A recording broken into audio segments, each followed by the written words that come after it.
And the Sawdust Festival is in full swing. It goes to September 1st, and there's all kinds of different artists there. It's a lot of fun. And as this gentleman has just said to me, it's an honor to be there. Baruch Kaufman, right? I pronounced it right? You got it right. All right. He is a jewelry artist, and your second year there, you're in booth 124. I want to say that before I forget. And instead of bringing along some things you've done, you're actually going to make a little piece for us today. Yeah, I figured that was the best way to demonstrate what I do. I think that's great. Otherwise, you know, it's talking about designing, and what better way of talking about it than showing it? All right, that'll be great. Now, first, as you're doing this, how long have you been working in jewelry? I've been working in jewelry as an artist since I was 19. I'm okay. 32 now, so 13 years time. And I'd like to think it's improving over time as well. Yeah, and hey, this is your second year with the Sawdust. Have you done other art festivals as well? Well, I've done, this year I was honored to be a part of the Tennis in the Gardens at Indian Wells. Did the La Quinta Fine Arts Fest. I do a couple of shows in Palm Springs during high season. And then I design for my folks' business, which is on Pacific Coast Highway by the Hotel Laguna throughout the year.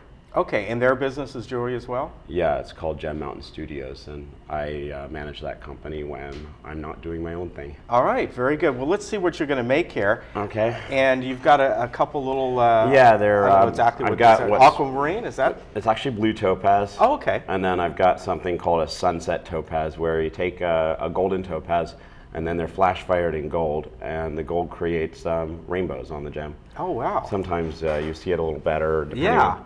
But it's basically enhanced with precious metals to give it an extra something, and depending on the light you're in, it can be good. So okay. I'm going to make one of them. All right. Now, does that start out as blue and then it's flash No, fired? this one starts as a golden gem, but a lighter golden, like an ambery, and then under the precious metals process was patented in 1991. They call it mystic topaz. If you ever travel, yeah, you never hear the heard term of that. mystic topaz or a Tahitian topaz.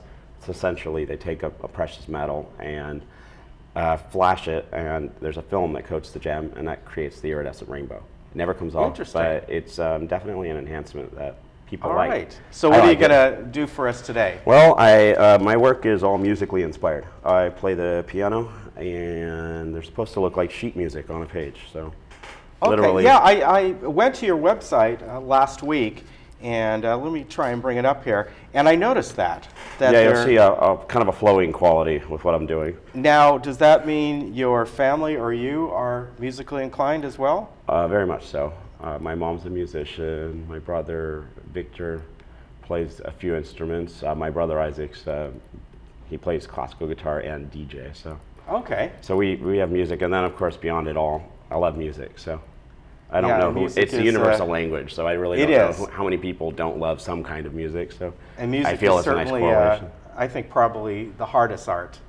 Oh, well, it depends on what you're playing, but you know, to do music that people want to hear, right? That's the hardest. Exactly. Part. Yeah. Any kind of music I do, people definitely do not want to hear. No, you play? I'm not. No, not at all. I can't sing. I don't play. You mean it's shower music only? No, not even that. No, I don't even attempt that. No. So this wire that you're using, is that? It's sterling silver. Okay. This is a 20 gauge 925 sterling, and I am gonna attempt to make something that is presentable. Okay. Nonetheless, actually sellable. And throughout the season here at the Sawdust, this is what you're doing? This is what I'm doing. I take gems and I just try to do stuff that looks beautiful. It's specifically a wire medium I'm using. And the goal is make it look interesting. Yeah, if you folks go to the website at gemmountainstudios.com, it's quite a variety and quite beautiful, and you can really see all the different musical influences in here. It's really quite nice. Yeah, I mean, it's all just in the handmade work. We got cast designs, and the cast designs are more of a a manufactured element that Okay. we do the in-house design work, and then we send it off. Typically, when I say we, that's family. But when we're talking about pieces that have anything that has to do with wire, Okay, this one looks a little that's musical right there. Well, it's just free form. That Okay. setting's called the fountain, and it's supposed to look like water falling off the top Oh, of the okay. gem. What I try to do is find pieces that Uh-huh. have something and they need something, but you don't want to dominate it with metal or take away from it. Right. In any way. The idea is to showcase it. And if Okay. you showcase it, then you got something. Otherwise, all you see is spaghetti. Yeah, I guess so. It's great if you're at an Italian dinner. But. Yeah. And how long, when you first started out, you said you were 19. Yeah. Did you take classes even in high school or any Never. college courses? Just kind of self-taught, and your family influence, obviously. Yeah, well, there's a heavy influence there, but I always just did my own thing, and the goal was make something that looks beautiful.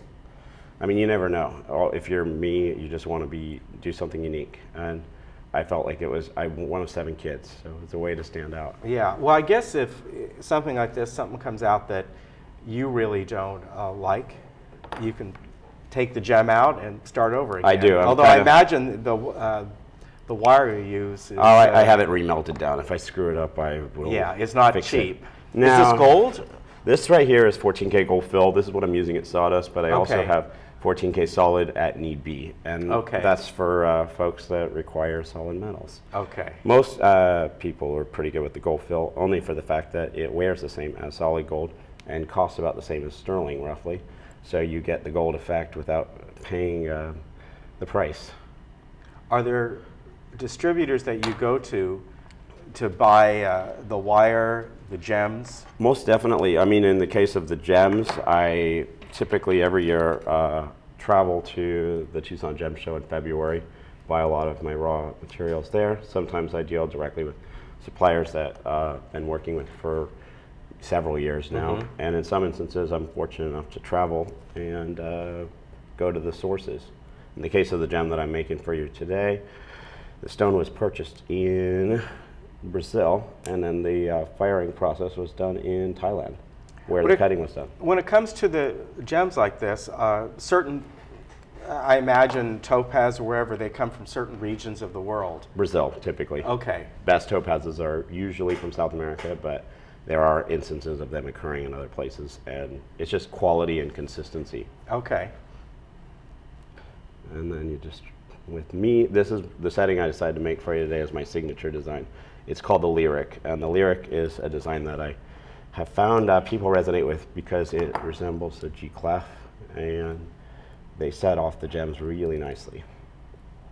The intricate work is fascinating, and it's different, that's Yeah. for sure. I mean, you know, if you're me as an artist, you don't want to do what you see everywhere else. right. Now, when this signature style of yours, it took you a while to develop that. Yes. And once you like it, you have to replicate it, which I imagine That's done. would not be too easy. Okay, let's look at. I'm going to put that right there, just on that piece of paper. That is absolutely beautiful.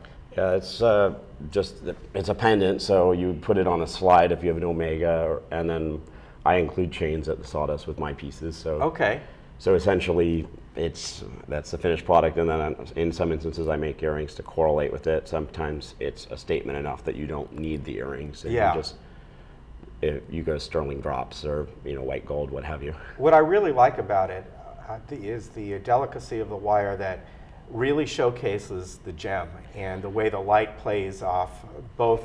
It's only 2 components, and that's what's amazing. Yeah, it's just the key is keeping it clean and simple. You don't dominate it, but you don't cover it up. And then with the way I set stuff, I don't use a ton of metal, so as a result, light is allowed if you have nice gems, and that starts with their sourcing. Sure. But if you have something worth setting, the light will go through something that I'm doing like this better than your typical cast setting, only for the fact that there is no buildup of metal behind it. And with almost all gems, light refracts from one end through to the other. So you get the total, you can see more of that rainbow play I was talking about a little more in something like this. Yeah, you really do. With having the light on it.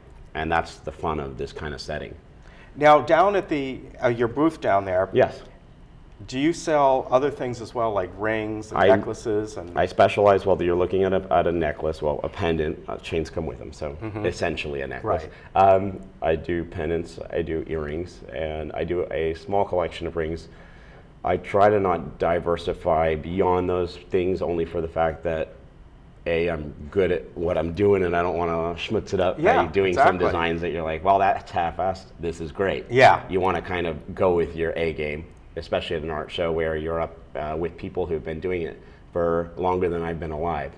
And with that in mind, you want to step it up. You want to stand out, you want to be different, but you don't want to falter. And I also want people to have a good experience where, let's say you make a purchase, you buy something, you're happy with what you get. Yeah. And the best way I know is make good stuff, stand behind it, and be consistent. Very good. Will you be going to the Winter Festival too? I will. Actually, that's where I got my start at the Sawdust. Okay. Because I wasn't a local artist. I worked in LA, as I mentioned before, in film. And with the winter show, you're allowed to not be a resident and apply. Whereas with the summer, you have to be a Laguna Beach resident and have a certain time of residency before you can apply, which is why last year was my first. Very good. And again, Baruch is booth 124. Where's that? 124, just right by the saloon and the wine. Oh, yes. And we always mention the popcorn place because the guy who used to sit here for many years, his sister-in-law works at Fran's Popcorn. Yeah, Donna. Fran's a doll. Yeah, so we have to mention that. Oh yeah, it's a tradition. No, it's great. And the website is Gen Mountain Studios. But go down and see Baruch down there. And again, Sawdust, as you can see there, runs 10 until 10 every day, all the way through September 1st. And you're down there a lot? I'm down there almost 7 days a week. I typically try to get evenings off so I can go to the gym or have a date night, stuff like that. Yeah, you need a little time off, no matter how much you love. They're long hours, 10 a.m. to 10 p.m., but I feel fortunate to be a part of the show. I love it. All right, well, very good. It was nice to have you on. This is wonderful to have someone come on and actually do an art piece. We had that done years and years ago, but it's been a long time, and I really enjoyed that. Well, I'm glad I was able to fit your format. Yeah, nice to meet you, and good luck to you down there. Thank you so much. Sawdust Festival, again, right down in Laguna Beach, and if you want to, I always suggest that the evenings are the best time down there, at least I think, but get down there early so you find a place to park or park at the Act 5 and take a shuttle down there, have a little dinner, and just enjoy yourself. Sawdust at night, I think, is just magical. It's really nice. Everybody's lit up. It's gorgeous. Yeah, it's really nice. I have to agree with you. All right, folks, we'll be right back with a wrap-up of this day, tell you about our great movie coming up today at 2 o'clock and then at 6 o'clock.